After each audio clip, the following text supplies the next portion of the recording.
안녕하세요. 사랑하는 성도님, 영혼의 샘물 은혜의 자리에 오심을 축복합니다. 생명의 주님이 우리와 함께 하십니다. 우리와 함께 하시는 주님을 찬양합니다. 기도합시다. 주님 감사합니다. 오늘도 주님의 은혜의 말씀의 자리로 불러주시니 감사합니다. 오늘도 하루 사는 동안 생명의 말씀의 은혜를 힘입어 기쁨과 감사와 또한 회개와 섬김의 삶을 살아갈 수 있도록 인도하여 주시옵소서. 이 시간도 말씀을 읽고 또 묵상하며 나눌 때 성령님 저희 마음을 만져주시고 열어주시고 진리의 말씀으로 가득 채워 주시옵소서. 예수님 이름으로 기도합니다. 아멘.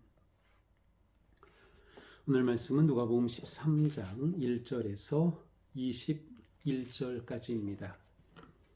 그때 마침 두어 사람이 와서 빌라도가 어떤 갈릴리 사람들의 피를 그들의 제물에 섞은 일로 예수께 아뢰니 대답하여 이르시되 너희는 이 갈릴리 사람들이 이같이 해받음으로 다른 모든 갈릴리 사람보다 죄가 더 있는 줄 아느냐. 너희에게 이르노니 아니라 너희도 만일 회개하지 아니하면 다 이와 같이 망하리라.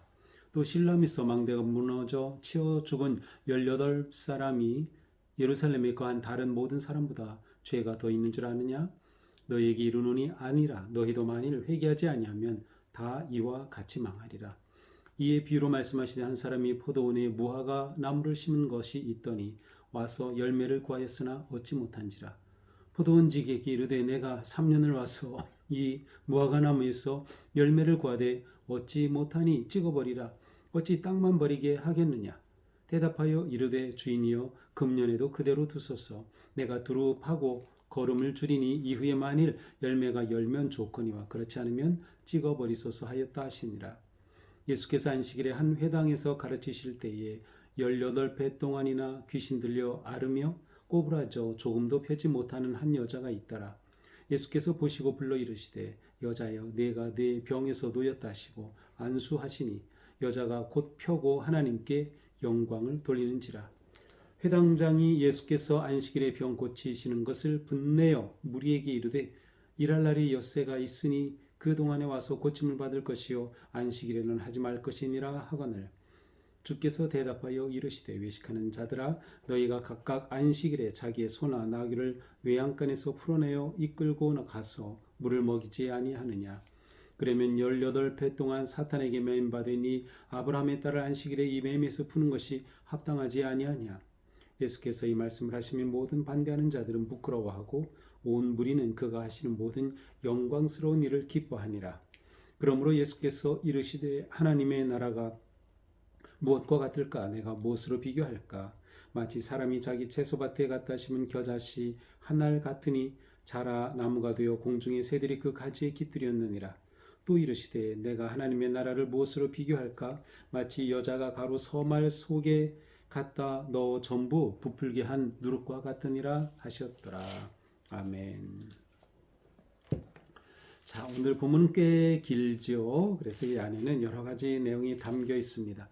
회개에 관한 말씀, 열매 맺지 못하는 무화과 나무의 비유, 또 안식일에 꼬부라진 여인을 고치신 사건, 또 겨자씨와 누룩, 천국의 비유, 이렇게 많은 이야기들이 오늘 본문에 모아져 있습니다. 자, 먼저 1절부터 봅니다. 자, 어떤 사람이 두어 사람 예수님께 와서 묻습니다. 그 내용은 빌라도가 갈릴리 사람들의 피를 그들의 제물에 섞은 일이라고 되어 있어요. 자, 이건 뭘까요? 자, 우선 빌라도, 여기서 말하는 빌라도는 유대의 5대 총독입니다. 이 빌라도는 유대와 사마리아를 통치하던 5대 총독인데 굉장히 폭력 정치, 아주 포악한 그러한 사람이었어요. 그래서 그가 통치하는 동안에는 계속 폭동이 일어났었습니다. 근데 폭동이 일어날 때마다 이 빌라도는 대체로 현장에서 처형을 하는 그러한 일이 많이 있었다고 합니다. 자, 그런데 그 사건 가운데 하나가 갈릴리 사람들의 피를 그들의 제물에 섞은 일이라고 하는 것이에요. 자, 이것은 6월절에 갈릴리에서 온 사람들이 성전 뜰에서 제물을 드리던 중에 어떤 살해된 그러한 그 사건이 있었다고 합니다. 아마 그것을 가리키는 것으로 봅니다. 그러니까 갈릴리 사람들이 성전에 와서 제물을 드리려다가 죽임을 당한 그러한 비극적인 사건이죠. 자, 이 비극적 사건을 들면서 예수님께 묻는 것입니다. 예수님의 말씀이죠. 너희는 갈릴리 사람들이 이같이 해받음으로 다른 모든 갈릴리 사람보다 죄가 더 있는 줄 아느냐. 자, 이 사건에 대해서 이게 도대체 어떤 일입니까? 이게 무슨 일입니까? 라고 이 사건을 언급할 때 예수님의 대답은 무엇이에요? 갈릴리 사람들이 해 받은 것은 그들이 다른 사람들보다 죄가 더 많기 때문이겠느냐? 아니라는 거죠.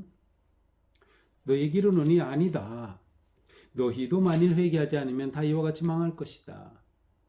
누구나 다 망한다. 또 실로암에서 망대가 무너져 치워 죽은 18사람이 예루살렘에 거한 모든 사람보다 죄가 더 많이 있는 줄 아느냐. 자, 여기서 예수님이 이번에는 예수님 직접 한 가지 사건을 또 말씀하셔요. 이거는 실로암에 있던 망대가 무너져서 18사람이 죽은 아주 끔찍한 사건이었습니다. 그런데 이것이 그 사람들이 죄가 더 많기 때문일까? 예루살렘에 있는 사람보다 더 죄가 많기 때문일까? 그것도 아니라는 거예요. 아니다. 너희도 만일 회개하지 아니하면 다 이와 같이 망하리라. 자, 이 짧은 내용의 말씀을 보면서 자, 어떤 우리가 살면서 겪게 되는 또 일어나는 그러한 비극적인 어떤 사건, 재해, 재난에 대해서 이것이 죄 때문이다라고 단정 지을 수 없다는 것이에요. 우리는 어떤 이러한 것들이 일어나면 그것이 저 사람이 죄가 많기 때문이다, 뭐 하나님의 심판이다, 뭐 이렇게 하기를 좋아하지만 그것은 잘못된 생각이에요. 사실 우리는 다른 사람의 고난에 대해서 함부로 말하면 안 돼요. 다른 사람이 겪은 그러한 재난과 어려움에 대해서 함부로 판단하고 함부로 말해서는 안 돼요. 그렇게 단정 지을 수 없는 것이다. 진짜 비극은 뭐냐? 진짜 비극은 살아있는 우리가 회개하지 않는 거가 진짜 비극이라는 것이에요. 너희도 회개하지 않으면 다 이렇게 망한다고 말씀하셔요. 우리는 누구나 다 하나님 앞에 죄인입니다. 따라서 저 사람이 죄가 더 많기 때문에 저런 비극을 당했다. 그러한 죄의 비교 자체가 잘못된 것이에요. 하나님 앞에 우리가 죄가 더 많고 크고가 어디 있겠어요? 우리는 다 똑같이 하나님 앞에 죄인. 그렇다면 죄인인 우리가 회개하지 않을 때 그것이야말로 가장 큰 비극이 된다. 그러므로 회개하지 않으면 이와 같이 망할 것이다. 회개를 촉구하시는 그러한 주님의 마음을 우리는 보게 됩니다. 그렇다면 지금이야말로 회개할 기회인 것이요. 어떤 사건, 어떤 일이 우리에게 닥칠지 모르지만 지금이 바로 회개할 때다라는 생각을 우리는 하게 됩니다. 지금이 기회인 것이죠.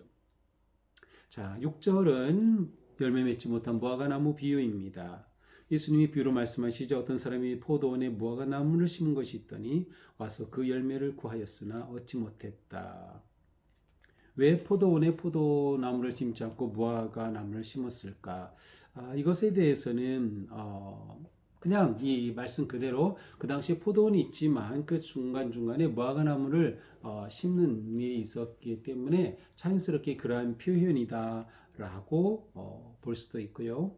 실제로 포도원이라면 아주 이 포도나무를 심어야 될 좋은 그러한 땅인데 바로 그 좋은 땅에 무화과나무를 심을 만큼 이 무화과나무를 귀중하게 여겼다라는 의미로 볼 수도 있어요.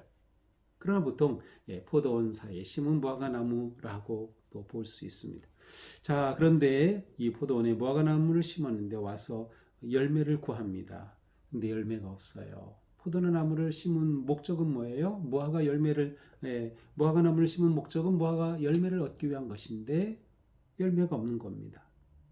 그래서 또 옵니다. 몇 번? 3년 동안 와서 3년을 와서 무화과 나무의 열매를 보아되 얻지 못하니 찍어버리라.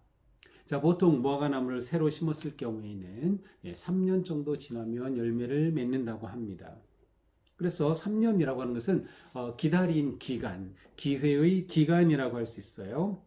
그렇다면 이것은 앞에서 우리가 보았던 회개하고도 연결될 수 있겠죠. 회개의 기간, 돌이킴의 기간이에요. 그렇다면 여기서 열매를 구한다라는 것은 회개의 열매로 볼 수도 있는 것. 서로 연결시켜서 본다면 말이죠. 그렇게 볼 수도 있는 것이에요. 자, 회개의 열매를 구하지 못하니 어떻게 돼요? 찍어버리라. 회개가 없는 자 망한다 라는 말씀 그대로입니다. 대답하여 이르되 주인이여 금년에도 그대로 두소서 내가 두릅하고 거름을 줄이니 그러자 이 포도원에 심겨진 무화과 나무를 돌보는 사람이 농부가 말하는 것이죠. 금년에 그대로 두소서 내가 두릅하고 거름을 주겠습니다. 이 주인에게 말합니다. 그 후에 열매가 열면 좋겠지만 그렇지 않으면 그 후에 찍어버리소서. 그 후에 찍어버리소서. 바로 이 주인은 하나님으로 볼 수 있고요. 포도원은 교회라고 볼 수 있어요. 포도원지기는 예수 그리스도라고 볼 수 있죠. 사실 예수 그리스도께서 이 땅에 오셔서 회개의 복음을 선포하셨어요. 그 주님께서 바로 우리의 구원을 위해 우리가 회개하고 오기를 위해 열매 맺기를 위해 하나님 앞에 간구하는 그러한 이미지의 비유를 들려주셨습니다. 금년에도 한 해만 더 기회를 주십시오. 자, 우리가 살아가는 것, 우리의 살아가는 지금의 삶, 그것은 주님으로 인해 우리에게 기회로 주신 그 시간을 사는 거예요. 우리는 이미 예수 그리스도 안에서 죄의 사함을 받았어요. 우리는 정죄로부터 구함을 얻었죠. 그런데 그러한 우리가 회개함이 없다고 하면, 회개의 열매가 없다고 하면 도대체 이 나무를 좋은 곳에 심은 이 뜻이 무엇이냐? 우리는 주님 앞에 회개의 열매를 맺어야 한다. 회개를 통해 나오는 열매는 또한 회개를 넘어서 사랑과 섬김과 예배의 열매가 될 수도 있을 것입니다. 사람은 주님 앞에 열매로서 그 믿음을 드러내는 것입니다. 우리는 열매로 말해야 돼요. 회개의 열매로서 우리는 주님 앞에 설 수 있어야 하는 것이죠. 우리는 오늘 하루 살아가는 오늘 삶이 주님의 은혜 안에서 하루만 더 기다려 주십시오라는 주님의 그 은혜 가운데 살아가는 우리가 아닌가 생각해야 할 것입니다. 자, 10절에서는 예수님의 한 기적의 사건이죠. 이것은 회당에서 가르치시는데 18년 동안이나 귀신이 들려서 앓고 또 몸이 꼬부라져서 피지 못하던 그러한 한 여인이 있었어요. 예수님이 그를 보시고 너무 불쌍하니까 여자여 네가 내 병에서 놓였다 하시고 그 여자에게 안수하시니 여자가 몸이 펴지고 하나님께 영광을 돌렸어요. 이 장면은 좀 특이합니다. 일반적으로 예수님의 치유는 병든 사람이 예수님께 와서 고쳐주옵소서, 불쌍히 여겨주옵소서 요청할 때 고치기도 하고, 아니면 그 마음에 하나님께서 주님께서 고쳐주심을 바라는 그러한 마음을 보시고 주님이 고쳐주시기도 하고 했는데, 여기서는 주님이 보시고 긍휼히 여기셔서 그냥 주님이 안수하신 거예요. 그러니까 특별히 더 큰 은혜의 주님이 드러나는 그러한 모습이죠. 그런데 이날이 안식일이었어요. 그러니 회당장이 예수님께서 안식일에 병 고치는 것을 보고 트집잡습니다. 아니, 안식일에 일하면 안 된다 그랬는데 엿새 동안 일할 날이 잔뜩 있는데 뭐 굳이 오늘 안식일에 이렇게 이 사람을 고치며 일을 하느냐? 안식일에는 일을 하지 말라고 한 계명을 어겼다는 거죠. 예수님을 트집잡는 거예요. 예수님이 말씀하시죠. 외식하는 자들아 너희가 각각 안식일에 자기 소나기 외양간에서 풀어내어 끌고 가서 물을 먹이지 않느냐. 그렇죠. 아무리 안식일에 일을 하지 않는다고 해도 집에서 기르는 가축에게 먹을 것은 다 주지 않느냐. 그렇다면 이 18년 동안이나 사탄에게 매여 있더니 아브라함의 딸이 하나님의 자녀를 안식일에 매여 있는 것을 풀어주는 게 마땅하지 않겠느냐. 인간의 생명을 회복시키고 존엄성을 회복시켜주는 것, 치유와 온전케 함의 역사가 당연히 있어야 되지 않겠느냐? 안식이라면 그날에 더 있어야 되지 않겠느냐? 주님이 말씀하신 거예요. 하나님의 사랑은 안식일에도 쉬지 않습니다. 하나님의 치유는 안식일에도 계속됩니다. 왜냐? 사랑이 율법을 완성하기 때문이에요. 사랑은 율법보다 큽니다. 안식일은 하나님의 은혜 안에 회복되고 하나님의 사랑을 누리는 날이에요. 그렇다면 이렇게 귀신 들려서 18년 동안이나 고생한 이 여인을 주님이 고쳐주시는 것은 안식일에 마땅히 해야 할 일이에요. 생명을 회복시키고 인간의 소중함, 존엄성을 회복시키는 것이죠. 바로 이것이 생명을 일으키는 이것이 안식일의 완성이 아닌가요? 이것이 안식일의 초점이 아닌가요? 예수님은 안식일의 주인이셔요. 예수님은 진정한 주인이시니 안식일의 진정한 의미가 이렇게 드러나는 것입니다. 그러므로 아무 생각 없이 성찰 없이 이건 율법이니까 이건 법이니까 라고 따르고 그대로 지키려고 하는 것은 우리의 영적 삶의 족쇄가 되는 수밖에 없어요. 안식일엔 아무것도 못해 라고 하는 것이 족쇄가 되어서 영혼을 살리고 사람을 일으키는 이 생명의 일을 금하고 막게 되기 때문이죠. 자, 그러므로 우리는 하루하루 사는 동안에 진정한 주님의 율법의 뜻을 이루어가고 주님의 생명의 말씀을 우리는 순종하며 따라가는 것이 마땅한 일이다.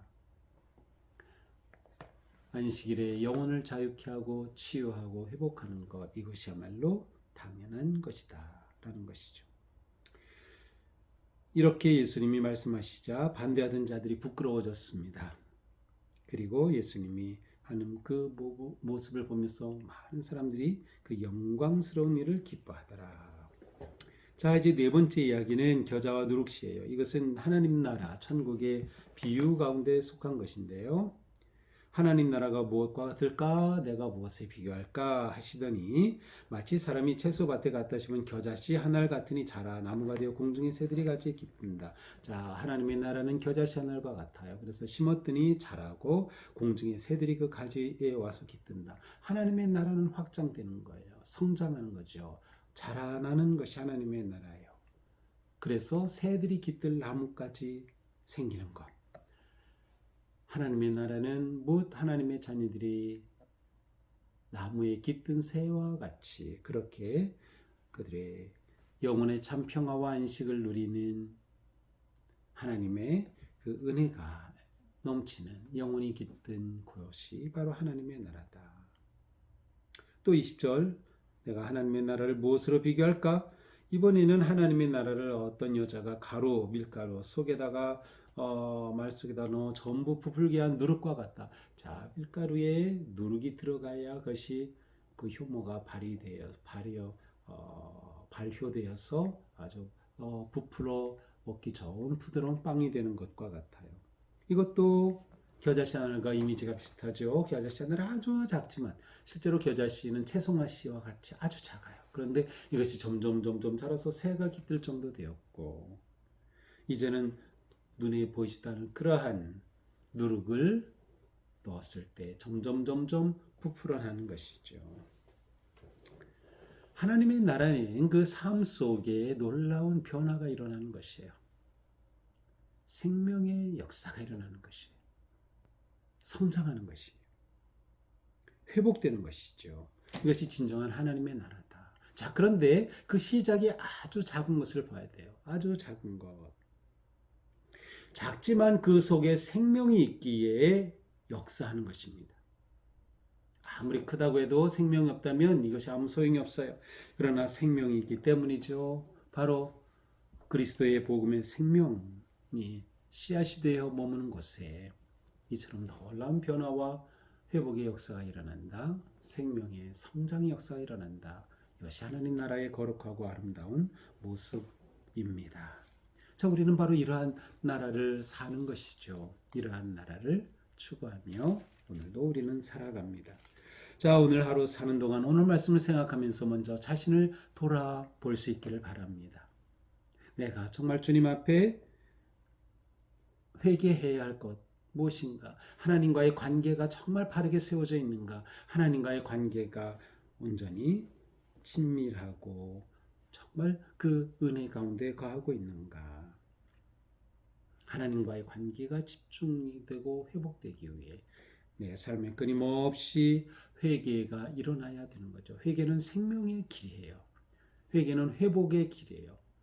회개가 우리를 살리는 겁니다. 너무나도 중요한 것이에요. 회개는 오늘로 끝나는 것이 아니라 계속 되어야 합니다. 우리는 계속 죄에 빠지기 때문이죠.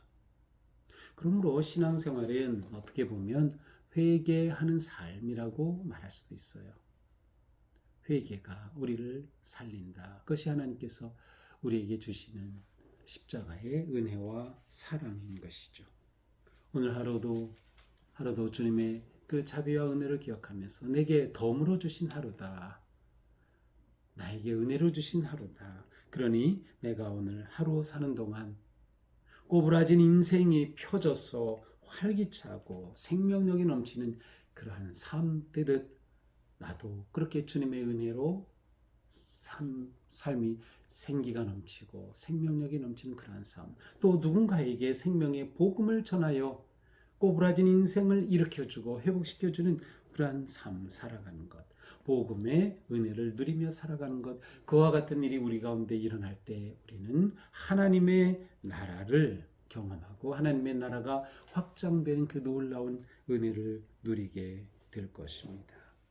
오늘 하루 주님의 사랑과 은혜에 감사하면서 매사에 주님 앞에 바로 서서 회개와 헌신과 순종과 겸손으로 승리하는 오늘 될 수 있기를 바랍니다. 기도합시다. 주님, 오늘도 우리에게 새날을 주시고 또 삶의 길을 보여주시니 감사합니다. 지금이야말로 우리가 주님께로 돌이켜야 할 때, 회개해야 할 때임을 다시금 보여주셨습니다. 주님, 우리의 악하고 추하고 더러운 죄로부터 씻어주시고 깨끗게 하여 주옵소서. 하나님과의 관계가 회복되게 하시고 저희의 삶이 생명의 복음을 나누는 삶이 될 수 있도록 인도하여 주시옵소서.